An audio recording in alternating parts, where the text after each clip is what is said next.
Шановна Олена Іванівна, за нас ви будьте певні, ви сміливі та шумні, зате розумні й чемні. Ми будемо вчитись на 12, і з поведінкою буде все гаразд. Ви прийміть усіх з любов'ю нас, проведіть у старший 5-й клас.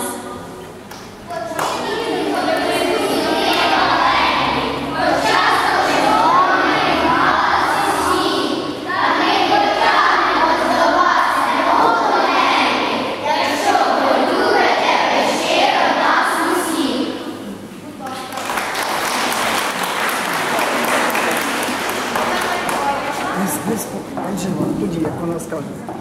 Ще раз доброго дня. В голові все переплуталося. Ви самі розумієте, що мої діти, ще мої діти, ці діти ще Віра Леонідовна діти. Але побувши тут, трошечки переосмислилося, і я у ваших дітях вже побачила тих діток, яких я брала в 5 класі.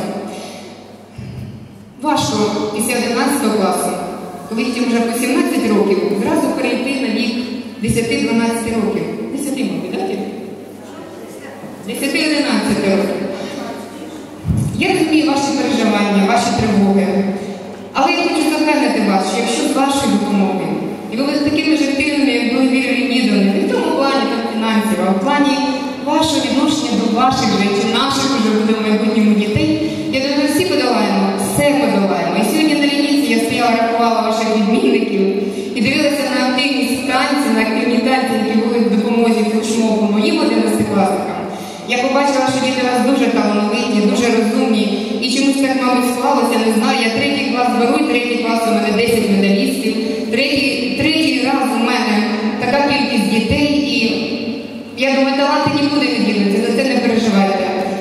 Серцем я з вами, з вашими дітьми в 5 класі, у нас все буде добре. І не тільки в 5. Подальшому 7 років я вже порахувала, що сьогодні я класний керівник 2013 року, а потім буде 2020 ювілейний, я так розумію. Так що наснаги вам, здоров'я і терпіння, а все, що з своєї сторони, я завжди буду рада дати вам і вашим діткам.